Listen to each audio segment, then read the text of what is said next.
Let's talk about violence. In class, when we discussed the Levi-Strauss chapter of Grammatology, which opens part 2, Nature, Culture, Writing, of the book, some of you seemed very keyed into what Derrida was trying to unfold here. Many of you felt a little lost, and that's understandable. I find myself, even as I was preparing this eighth lecture series, to be a little bit confused, kind of talking in circles. And so the last part of this lecture series will really try to ask and explore why is it useful to think about violence the way Derrida thinks about it, right? Does it really get us anywhere? And that is actually ultimately up to us, I think, as opposed to Derrida. Although the more we might read him, the more we might see the benefits, but maybe also the drawbacks, or the even the potential indifference we might have toward what some might call his conceptual innovation here. So anyway, I've sort of written this one down too, and becoming more and more the case, I think, just to try to make myself ramble a bit less in these videos, although many of you are used to that in class. So anyway, so I'll just start, and if I look down, that's what I'm doing. Reading. For Derrida, and you might remember this from the 7th lecture series, the tones of Plato and Saussure, Rousseau and Levi-Strauss, betray what may be their unintended adequation of writing, that image or derivation of speech with violence, or what Levi-Strauss calls the exploitation of man by man, what Saussure at one point calls the tyranny of writing. Instead of denying or overturning this surprising and maybe even befuddling adequation, or as Derrida puts it in chapter 2 of part 1, of making writing innocent of such accusations, instead Derrida literalizes this adequation. He radicalizes it. Chapter 2 anticipates this radicalization just a bit, when Derrida targets Saussure's odd figuration of writing as a usurpation. As the usurpation of speech, that is, of writing as an invading army, or a germ, he says at one point, that upsets and deposes the sovereignty of a ruler or a ruling party or class. Remember the passage I read in lecture 7.2, right? And this, I'm going to turn back there really quick. This is on page 34. Page 34, where he's comparing Saussure and Plato, particularly Plato's Phaedrus. So I'm just going to read a few sentences from 34. You don't necessarily, I'm not there with you, obviously, so you can turn there if you want, but I'll just read them. Already in the Phaedrus, Plato says that the evil of writing comes from without. The contamination by writing, the fact or the threat of it, are denounced in the accents of the moralist or preacher by the linguist from Geneva. The tone counts. This is just what I was saying. It is as if at the moment when the modern science of the logos would come into its autonomy and its scientificity in linguistics or modern linguistics, it became necessary to attack a heresy. A heresy. This tone began to make itself heard when, at the moment of already tying the episteme, or the condition or possibility of knowledge, and the logos within the same possibility, the Phaedrus denounced writing as the intrusion of an artful technique, a forced entry of a totally original sort, an archetypal or typal violence, eruption of the outside within the inside, breaching into the interiority of the soul, the living self-presence of the soul within the true logos, the help that speech lends itself. But by radicalizing this violence, remember, Derrida questions what this exteriority actually is.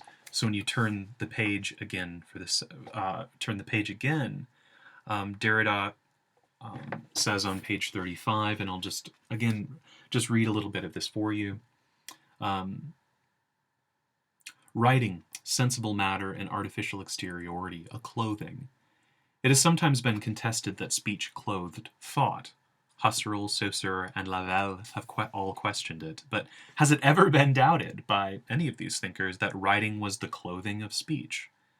For Saussure, it is even a garment of perversion and debauchery, a dress of corruption and disguise, a festival mask that must be exorcised, that is to say, warded off by the good word, the spoken word.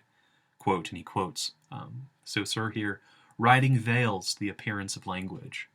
It is not a guise for language, but a disguise. End quote. Strange image, Derrida writes. One already suspects that if writing is image, an exterior figuration, this representation is not innocent. The outside, if writing is outside, bears with the inside a relationship that is, as usual, anything but simple exteriority. And lastly, this will be, I think, the last part from part 2 I want to read. Remember Derrida's conclusion regarding this whole business of inside and outside, right? Okay, so bottom of 43, Derrida writes, it is when he, that is Saussure, is not expressly dealing with writing, when he feels he has closed the parentheses on that subject, right, having successfully defended linguistics from writing, that Saussure opens the field of a general grammatology, which would not only no longer be excluded from general linguistics, but would dominate it and contain it within itself. Then one realizes that what was chased off limits, the wandering outcast of linguistics, writing, has indeed never ceased to haunt language as its primary and most intimate possibility. Then something which was never spoken and which is nothing other than writing itself as the origin of language writes itself within Saussure's discourse. Then we glimpse the germ of a profound but indirect explanation of the usurpation and the traps that Saussure condemns in chapter 6 of his course in general linguistics. Okay. So, in chapter 1 of part 2, right, moving past these passages from chapter 2, which are about Saussure's insistence that writing is a kind of usurpation of speech, and a usurpation that must be warded off or held at bay or put in exile, right? In chapter 1 of part 2, where he takes up Lévi-Strauss, or the chapter I will probably from here on out keep calling chapter 4 of the book, after having spent a lot of space building up his reconceptualization of writing, Derrida asks a different question, right? What links writing to violence? This is Derrida at the beginning of chapter 4. What must violence be? What must violence be in order for something in it to be equivalent to the operation of the trace? End quote. This is a breathtaking question for me. And why?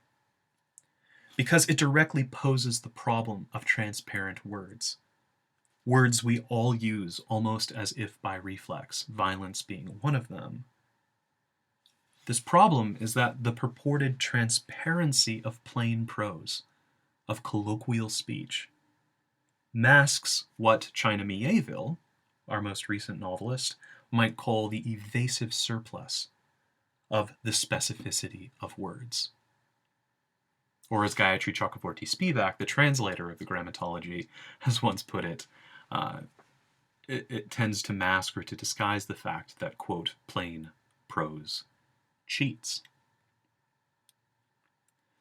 What do we learn, Derrida is asking, when we forget what we think we know violence to be? when we actually attempt to think about it, when we follow after its traces. In chapter 2, Derrida writes of usurpation. Here he writes of an originary violence that obliterates, this is the verb he uses over and over again in this chapter, that obliterates the proper, or the proper name, a process which he also identifies as naming, the attribution of proper names, appellation. How do we make sense of this, especially within the context of Derrida's reading of Lévi-Strauss?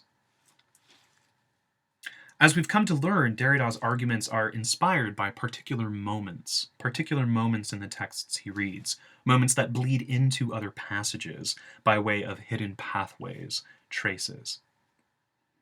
What passage preoccupies him here? So in chapter 4, you'll remember that the primary thing that he's building up to is what he calls a moment in Lévi-Strauss's book, Triste Tropiques, called the writing lesson. Okay, but the initial analysis of violence is not in reference to that moment in Lévi-Strauss's work, but to an earlier part of Triste Tropiques. At least I think it's earlier.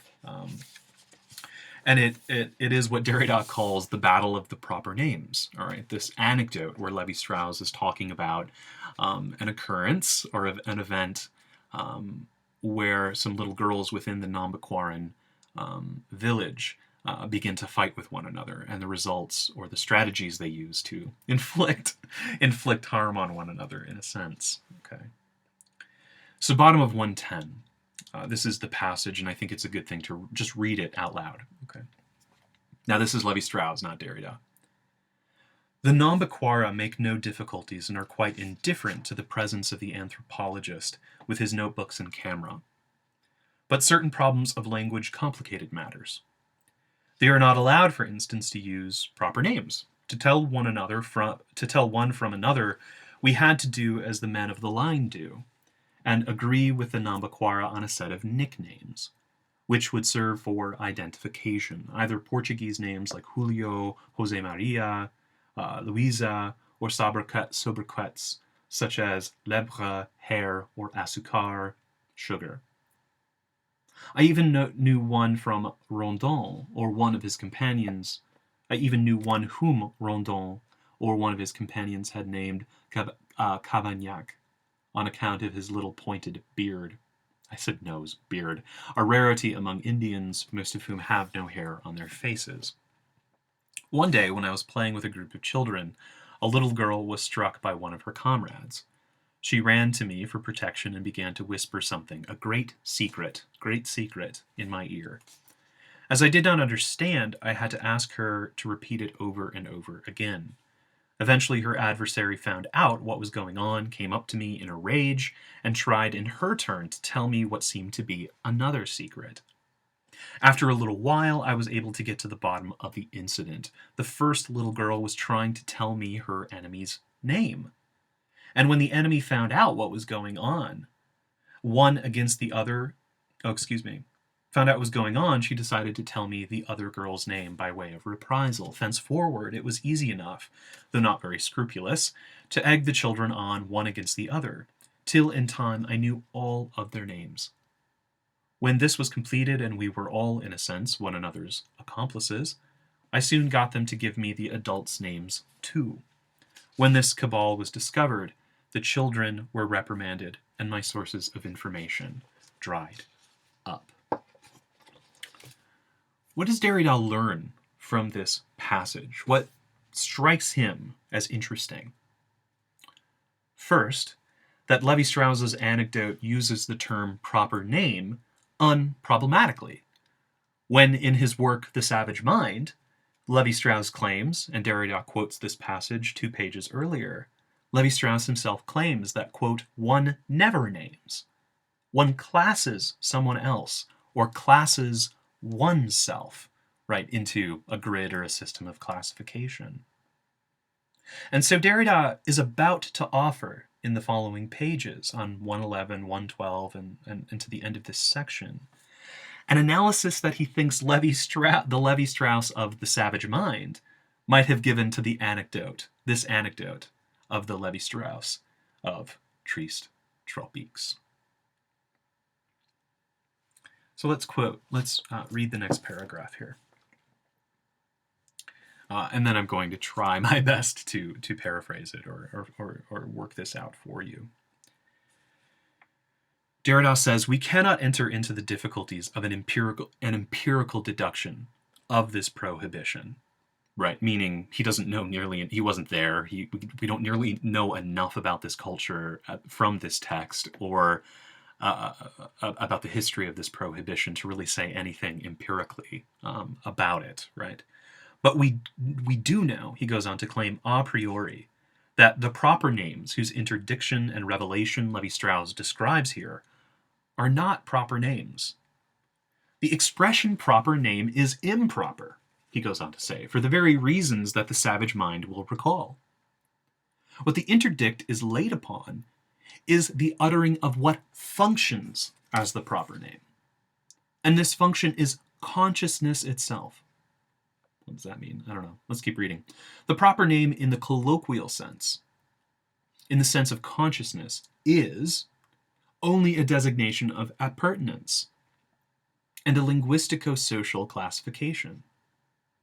The lifting of the interdict, the great game of denunciation, and the great exhibition of the proper does not consist in revealing proper names, but in tearing the veil, hiding a classification and an appurtenance, the inscription within a system of linguistico-social difference.